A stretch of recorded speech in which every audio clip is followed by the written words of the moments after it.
Hello, good morning everyone. How are you?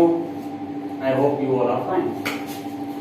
Okay, तो आप लोग अपनी गर्मी की छुट्टियों में आनंद ले रहे हैं, enjoying your summer vacations.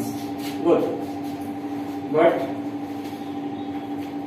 केवल खेलना, केवल आनंद लेना चाहिए जरूरी है, वहीं थोड़ा सा समय निकाल के अपनी जो स्टडी है उसको कंटिन्यू करना भी जरूरी है।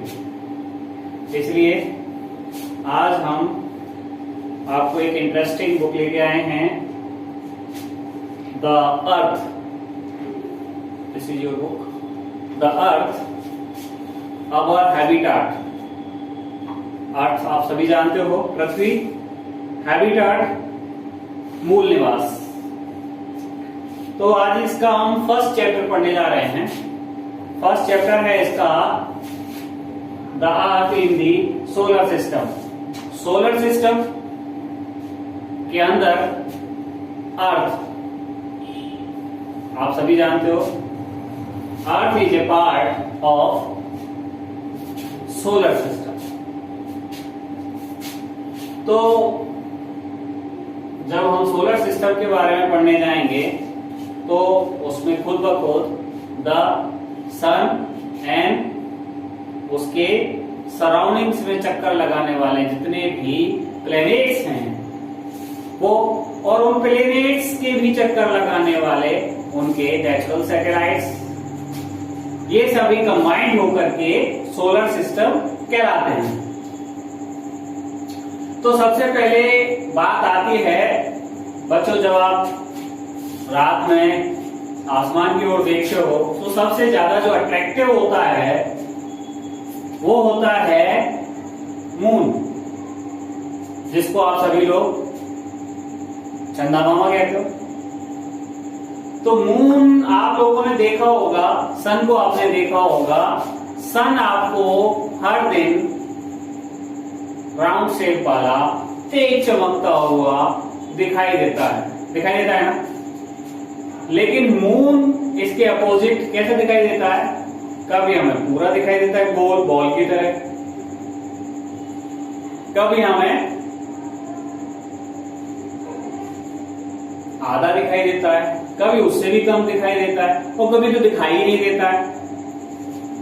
तो जो उसकी विभिन्न शेप्स हैं उनमें से जो दो प्रमुख शेप्स हैं जिनको हम बोलते हैं, पहला फुल मून। क्या बोलते हैं? Full moon.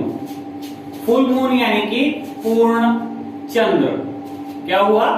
पूर्ण चंद्र। ये कुछ ऐसा सर्किल में दिखाई देता है, बॉल की तरह दिखाई देता है आप सभी को। और ये दिखाई देता है पूर्णिमा के दिन। कब दिखाई देता है? पूर्णिमा की रात को।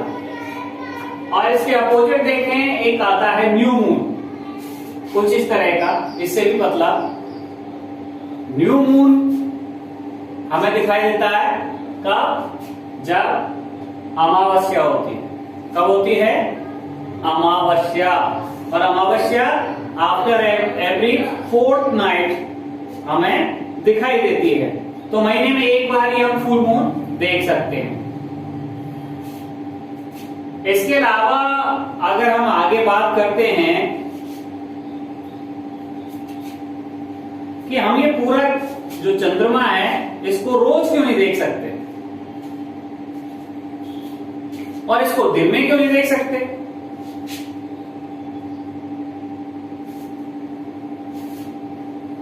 ये इसलिए नहीं होता है क्योंकि जो हमारा सूरज है, जो हमारा सन है, उसकी जो चमक है वो बहुत ज्यादा है, और उसकी चमक के कारण डे टाइम में जो चंद्रमा है वो हमें दिखाई नहीं देता है। ये तो आप सभी को पता है कि सूरज की अपनी गर्मी है, अपनी हीट है, और सूरज की अपनी चमक है, लेकिन चंद्रमा की अपनी हीट नहीं है, जस्ट बिकॉज क्योंकि उसकी अपनी शाइन नहीं है। It can not shine itself. ये क्या करता है? ये तो जस्ट जो सूरज की शाइन होती है उसको रिवर्स करता है और उसी से हमें ये चमकता हुआ दिखाई देता है, और डे टाइम में सूरज की रोशनी में ये गायब हो जाता है। अब बात आती है जो हमें विभिन्न तरह की चीजें आकाश में रात के समय या दिन के समय चमकती हुई दिखाई देती है, चाहे वो ट्विंकलिंग स्टार्स हो, चाहे वो मून हो, या अलग प्लेनेट्स हो जो कि हमें छोटे छोटे कभी कभार दिखाई देते हैं, लाइक मार्स। तो ये जो चमकती हुई सारी चीजें हैं, वस्तुएं हैं जो हमें आकाश में दिखाई देती हैं, इनको हम बोलते हैं सेलेस्टियल बॉडीज। क्या बोलते हैं इनको? Celestial bodies. समझ में आई बात? किसको बोलते हैं celestial bodies? The sun, the moon and all those objects, वो सारी चीजें शाइनिंग इन द नाइट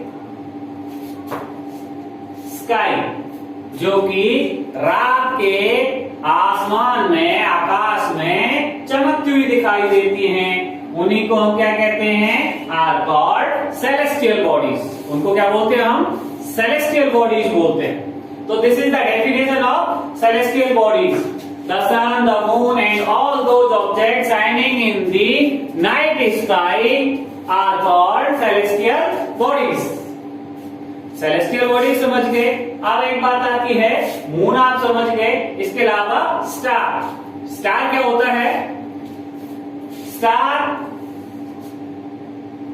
जो साइज होता है स्टार का इज वेरी बिग, ये साइज में बहुत बड़ा होता है, एंड हॉट, और ये बहुत ज्यादा गर्म भी होता है, एंड है ओन हीट, इसकी स्वयं की गर्मी होती है, एंड शाइन, और स्वयं की ही चमक होती है। तो चमक भी इसकी स्वयं की है, हीट भी इसकी स्वयं की है, और इसका साइज भी बहुत विशाल है। तो ऐसी बॉडीज, ऐसी जो चीज चमकती हुई हमें दिखाई देती है, जिसका साइज बहुत ज्यादा बड़ा है, जिसकी हीट स्वयं की है और जिसकी शाइन भी स्वयं की है, वो कहलाता है स्टार। क्या कहलाता है? स्टार। अगर एग्जाम्पल लें तो सबसे अच्छा और सबसे बेस्ट एग्जाम्पल है स्टार का सन। अब बोलोगे सन स्टार कैसे?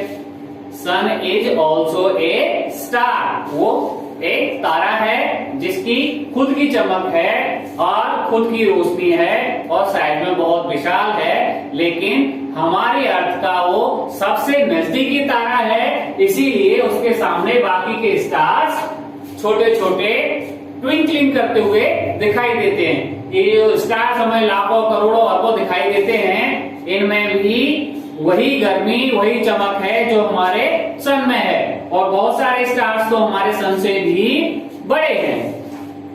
आई बात समझ में? तो सन क्या है? Sun is also a kind of star. अब आपने स्टार समझ लिया, मून समझ लिया, फुल मून समझ लिया, न्यू मून समझ लिया, तो अब बात आती है सेलेस्टियल बॉडीज में। आगे चलेंगे। You must have noticed that all objects look smaller when seen from a distance. जब किसी भी चीज को हम दूर से देखते हैं तो वो छोटी दिखाई देती है ना। पास से देखते हैं तो वही चीज हमें बड़ी दिखाई देती है। जैसे कि हवाई जहाज बहुत ऊपर उड़ रहा होता है, हमें कितना चुन्ना सा दिखाई देता है, लेकिन वही हवाई जहाज हमारे सामने आके खड़ा हो जाए तो पता चलेगा हमें, अरे ये तो 2-3 बसों से भी बड़ा है। तो दूरी होने के कारण जो चीज हमें छोटी दिखाई देती है, वही कारण है कि सूरज हमें बड़ा दिखाई देता है, स्टार्स हमें छोटे दिखाई देते हैं।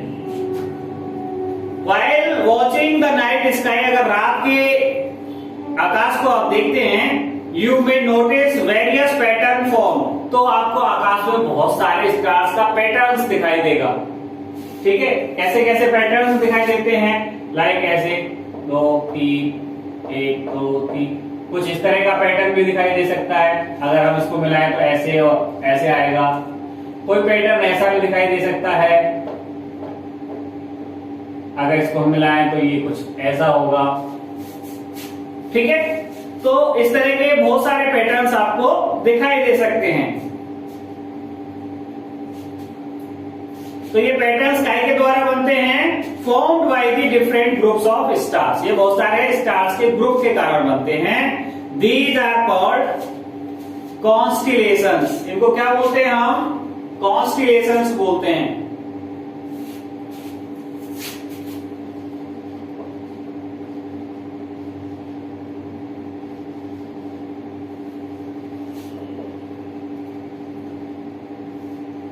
कॉन्स्टिलेशंस बोलते हैं। क्या बोलते हैं? कॉन्स्टिलेशंस। जैसे कि उर्सा मेजर और बिग बियर। क्या है? उर्सा मेजर और बिग बियर। इसको बिग बियर भी बोल सकते हैं और उर्सा मेजर भी बोलते हैं। एक वन सच कॉन्स्टिलेशन। ये भी क्या है? एक कॉन्स्टिलेशन है। ये इतना बड़ा पैटर्न है कि एक बड़े भालू की सी डिजाइन उससे दिखाई देती है, इसलिए उसको हम बिग बियर भी बोलते हैं। One of the most easily recognizable constellation is the Saptarishi. आप लोगों ने बिग बियर का नाम तो नहीं सुना होगा, लेकिन सप्तऋषि तारामंडल का नाम अवश्य सुना होगा। ये कुछ ऐसी चम्मच जैसी डिजाइन दिखाई देती है आकाश में, और लगभग सभी जो लोग रात को तारों के बारे में थोड़ी सी भी जानकारी लेना चाहते हैं, उन्हें इसके बारे में जरूर पता होता है। तो इसका नाम सप्तऋषि पड़ा किसके नाम पे? 7 ऋषियों के नाम पे। कभी आप होली बुक्स पढ़ेंगे सनातन धर्म की, तो वहां पे आपको पता चलेगा कि 7 ऋषि हुआ करते थे, और बाद में जाकर के हम ऐसा मानते हैं कि जो महान आत्माएं होती हैं अंततः स्टार्स बन जाती हैं। तो वो 7 तारों का जो समूह है वो हम सप्तऋषि के नाम से जानते हैं। It is a group of 7 stars. कितने स्टार्स का ग्रुप है ये? 7 का। That forms a part of Ursa Major constellation. और ये जो सप्तऋषि तारामंडल है, ये एक हिस्सा है बिग बियर का। किसका? किसका एक हिस्सा है? उर्सा मेजर कॉन्स्टिलेशन का। उर्सा मेजर जो तारामंडल है उसका ये एक हिस्सा है। आपके कभी घर में बड़े हों या पड़ोसी हों, उनसे आप इसके बारे में जानकारी ले सकते हैं। अब पुराने जमाने की अगर बात करें तो in ancient times people used to determine direction during the night with the help of star. पुराने जमाने में तो क्या होता था? कोई साधन नहीं था दिशा बताने का। रेगिस्तान में कोई फंसा हुआ है या समुद्र के अंदर कोई फंसा हुआ है, तो वो दिशा का पता लगाते थे, या रात में अक्सर पता नहीं चलता था कौन सी दिशा में जा रहे हैं। तो इन स्टार्स की सहायता से हमारे जो बुजुर्ग थे, हमारे जो पूर्वज थे, वो डायरेक्शन का भी पता लगा लेते थे। The north star indicates the north direction. और एक प्रमुख तारा है जो हमेशा नॉर्थ दिशा में दिखाई देता है। किधर दिखाई देता है? नॉर्थ डायरेक्शन में। और उसका नाम आप सभी को पता होगा, जिनको नहीं पता उनको भी बता देता हूं। उस तारे का नाम है पोल स्टार। क्या नाम है? Pole star. जैसे कि हमारी अर्थ है, उसके जस्ट ऊपर है। हमारी अर्थ कितनी भी घूम ले, इसके किसी भी डायरेक्शन से उसे देखेंगे तो वो हमेशा नॉर्थ में ही दिखाई देगा। इसी कारण वो एक जगह स्टेबल दिखाई देता है, और उससे आप प्रॉपरली जान सकते हो कि नॉर्थ डायरेक्शन किधर है। और जब आपको एक डायरेक्शन पता चल जाता है तो बाकी के 3 डायरेक्शन आप अपने आप से पता लगा सकते हो। तो it is also called pole star, या इसको हम उत्तरी तारा बोलते हैं, इसको हम पोल स्टार बोलते हैं, और इसको हम ध्रुव तारा भी बोलते हैं। ध्रुव की कहानी आप लोगों ने सुनी होगी, तो ये वही ध्रुव तारा है। It is always remains in the same position. ये एक ही स्थिति में दिखाई देता है। We can locate the position of the pole star with the help of the Saptarishi. और पोल स्टार जो सप्तऋषि तारामंडल है उसका अंतिम तारा होता है, तो उसका डायरेक्शन हमें कैसे पता चल सकता है? इस सप्तऋषि तारामंडल से, सप्तऋषि कॉन्स्टिलेशन से। तो आपको कॉन्स्टिलेशन पता चल गया, पोल स्टार भी पता चल गया।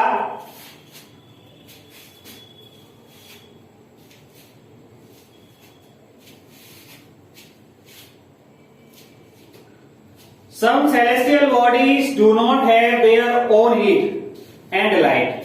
और कुछ जो सारी चीजें हमें जो दिखाई देती हैं उनमें कुछ सेलेस्टियल बॉडी ऐसी भी होती है जिनकी स्वयं की लाइट नहीं होती, जिनकी स्वयं की हीट नहीं होती। जैसा कि मैंने आपको अभी थोड़ी देर पहले भी बताया था, they are lit by the light of stars. वो कैसे चमकते हैं? वो स्टार्स की रोशनी को रिफ्लेक्ट करके चमकते हैं।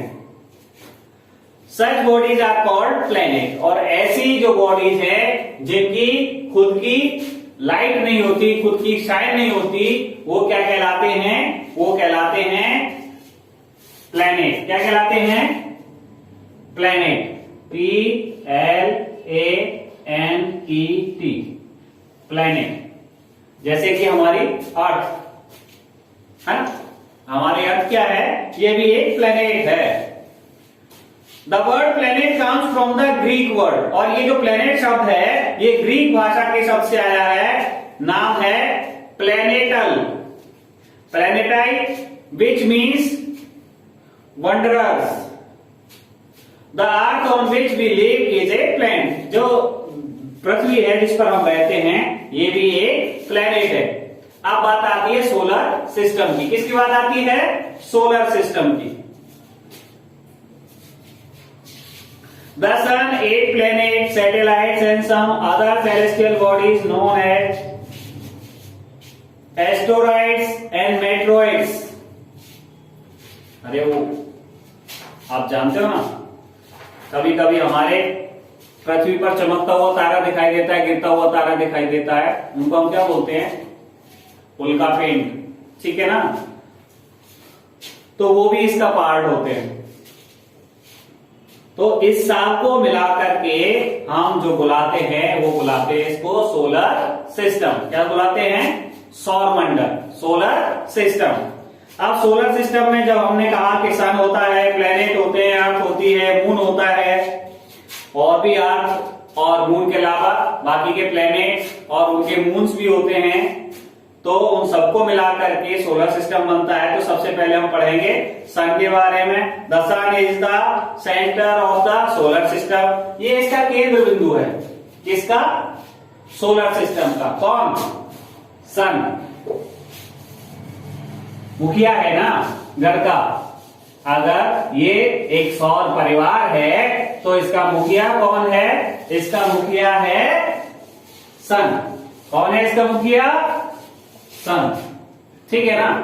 तो सन आ गया। ऐसा है, मान लो ये चमकता हुआ, ये हो गया इस घर का मुखिया। ठीक है? क्योंकि ये स्टार है, इसकी खुद की शाइन है, इसका खुद का हीट है। इट इज ह्यूज, ये बहुत ज्यादा विशाल है।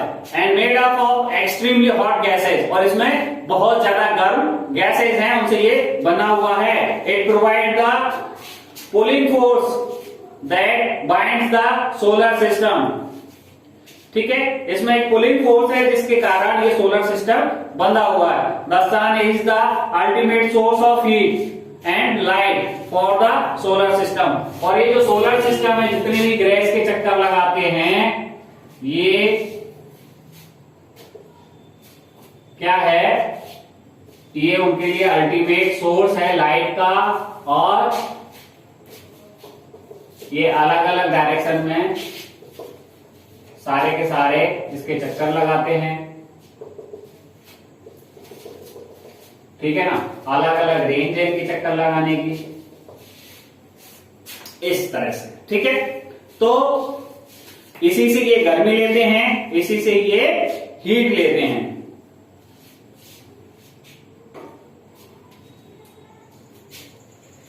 But the tremendous heat is not felt so much by us because despite being our nearest star, it is far away from us। हालांकि ये सबसे नजदीकी तारा है, लेकिन फिर भी ये हमसे काफी दूर है। इसलिए इसकी जो ओरिजिनल गर्मी है ना, वो हमें उतनी दिखाई नहीं देती। दूरी के हिसाब से हमें इसकी गर्मी का एहसास कम होता है।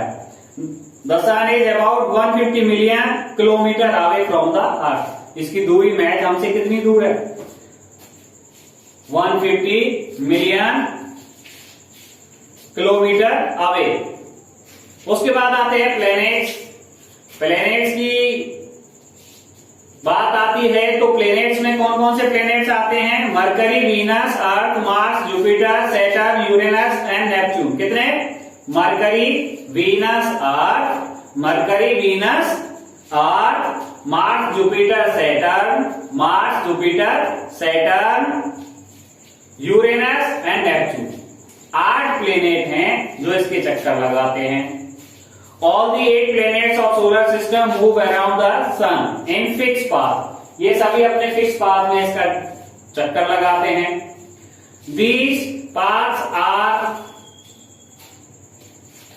elongated, they are called orbit। और इनका जो पाथ है रोटेट करने का, ये क्या कहलाता है? ऑर्बिट कहलाता है। ठीक है।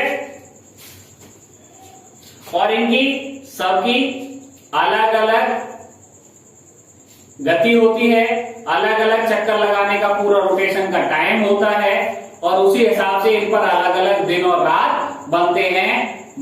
जो पृथ्वी है वो सूरज का चक्कर लगाती है कितने दिनों में? 365 डेज में। ठीक है ना?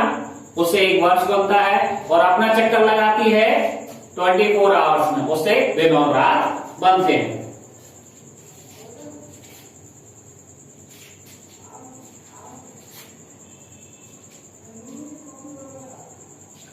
Mercury is the nearest to the sun. सबसे नजदीकी तारा है मरकरी।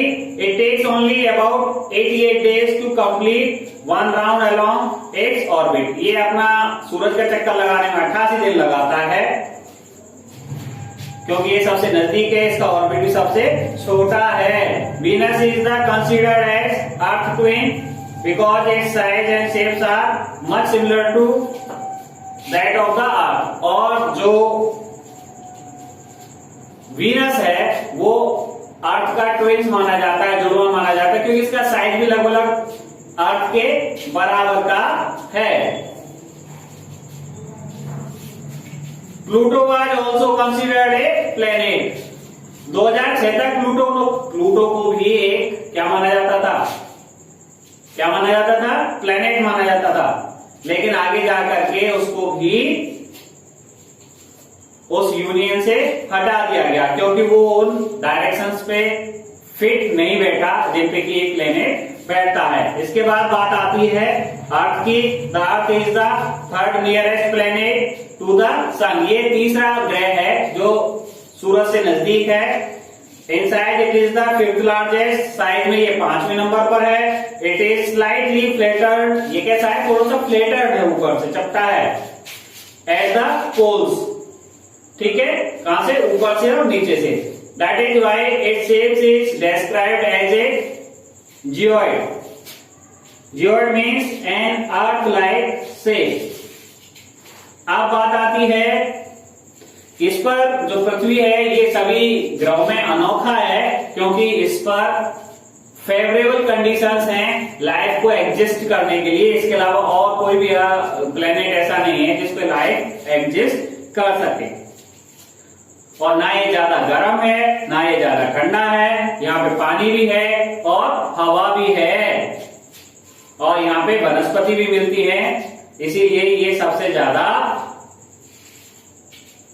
अनोखा ग्रह है। और हवा और पानी आप लोगों को पता है किसी भी जीवन के लिए बहुत ही ज्यादा जरूरी है।